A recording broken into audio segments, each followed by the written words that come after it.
Come on then, let's preview the Challenge Cup, a competition which has been overlooked, to be honest, up till now. And I mean, for good reason, to be honest. Last weekend, there were 8 fixtures in the Champions Cup, and in the second tier competition, another 8 fixtures, all going on at the same time. So let's be honest, it's pretty hard to keep on top of these fixtures unless you are following your team specifically.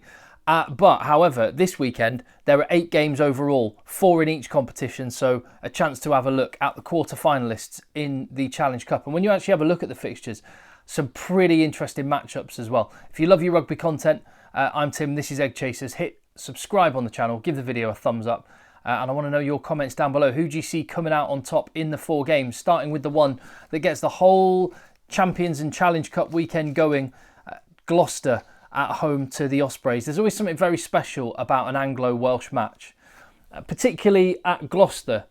Gloucester, Bath, Bristol, when you play those teams in the West Country, close to the Welsh border, always feels extra interesting. And this one, I think, is going to be a pretty spicy affair. Both teams have been named, and Gloucester have got a lot of talent in theirs. Look at Santi Carreras and Johnny May. That's international class back 3 players. Max Llewellyn, a young Welshman with a big future, playing up against his countrymen. That's an interesting little subplot.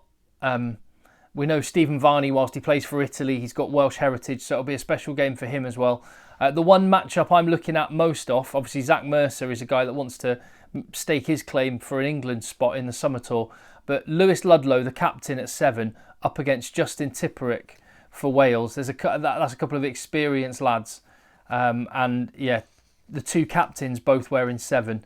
A lot of young, talented Welsh guys in that Ospreys team, coached by Toby Booth, who knows George Skivington well from their time at London Irish. So I see this going Gloucester's way at home, but Ospreys showed last week what they're capable of. A good win at home to Sale Sharks, and they face another Premiership opposition. I think Gloucester, under the lights at Kingsholm, which is always a special place to be. I've been to many games at Kingsholm on a Friday night, and the atmosphere is always absolutely bouncing. The people of Gloucester follow their team.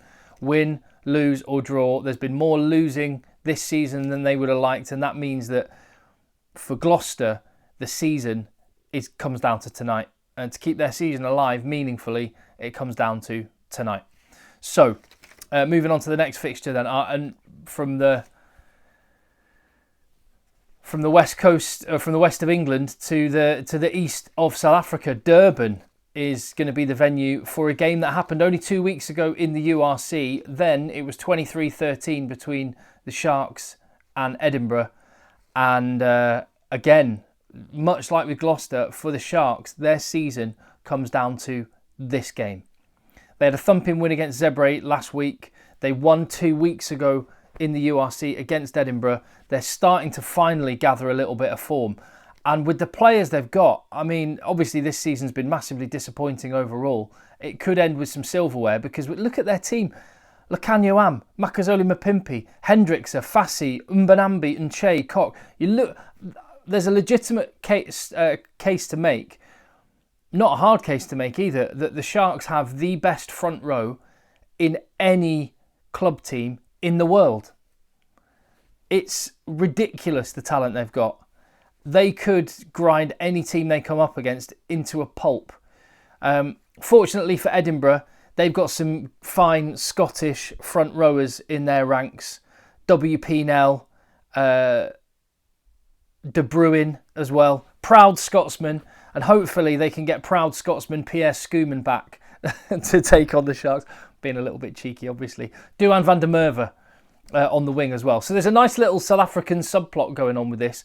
And it's interesting to think how the game 2 weeks ago will affect this matchup, because Edinburgh were second best on that night, but they were without a couple of key men that maybe will be back for this one, and they'll have that memory of what they did and what they can fix in 2 weeks. Equally, it seems to me like the Sharks are getting better step by step, and I think, again, home win for this one is the way I see this one going. Really interesting game at the Stade Marcel Michelin in Clermont, where Ulster, this is a fixture, I remember a famous victory for Clermont. It was 3 years ago, I want to say, maybe 2 years ago. And Ulster won that day. You can see Bergstjord McCloskey with the ball there, rampaging that night. And these are two teams that have, well, Ulster have won the Champions Cup. Claremont have got to finals of the Champions Cup and were one of Europe's giants a few years ago. Both of these teams are on the decline. Have they bottomed out yet and finding a way back up? Well, this game could be kind of, for one of them, this could be where they bottom out because they will both have intent to win this competition. And realistically, for Claremont, much like with the Sharks, much like with Gloucester, Claremont's season comes down to this game. Ulster are 8th in the URC. They're still just about in touch with the playoffs, so they'll think their season's going to be going on for a while. Claremont, well, they don't want to get sucked into a relegation battle. I think they're probably safe from that, but they are not realistically going to make the playoffs. So it's going to be more disappointment for Claremont if they lose this game, especially at home where their crowd is wild. I've been to games at Claremont, and in fact I went to a semi-final in this competition a few years ago against Harlequins.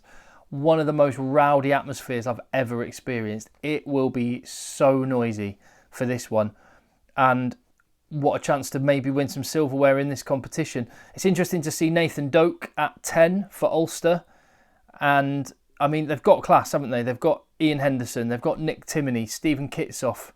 They've got some class players in the forwards. Claremont, meanwhile, they beat the Cheetahs and they've got some big boys. The matchup I'm looking forward to, Patheli Yato up against Dave Ewers and Sowakula and Nick Timoney going head to head. Though that is some classy back rowers. So I see that one probably going Claremont's way, but I definitely think that's the best chance of an upset. Well, not an upset, but that's the best chance of an away win so far for me.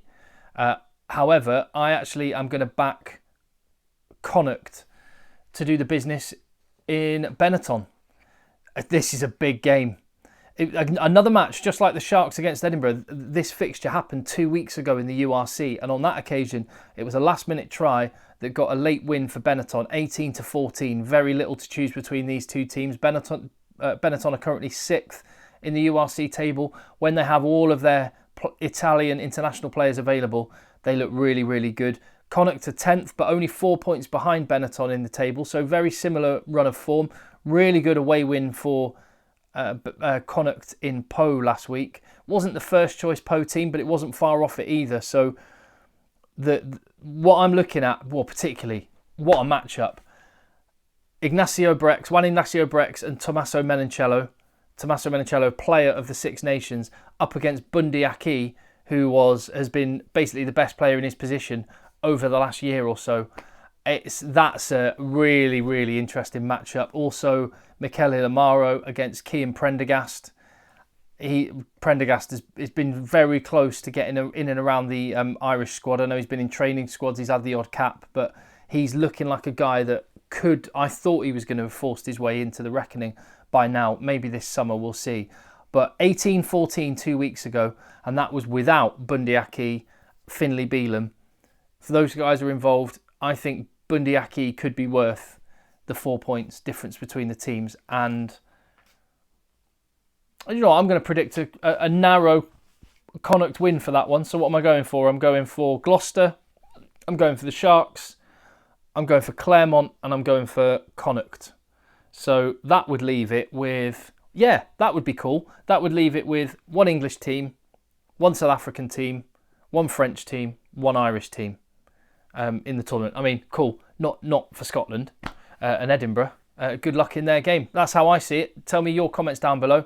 Enjoy the rugby this weekend. Keep an eye on the channel. I'll be doing updates when teams get announced in the Champions Cup a little bit later. I'll be doing full-time reviews of games, general wrap-ups, and loads more rugby content besides. If you love your rugby, hit subscribe on the channel. I would love it if I would earn your subscription. Give the video a thumbs up. That helps me reach other people. It's just me after all. And tell me down below what you think.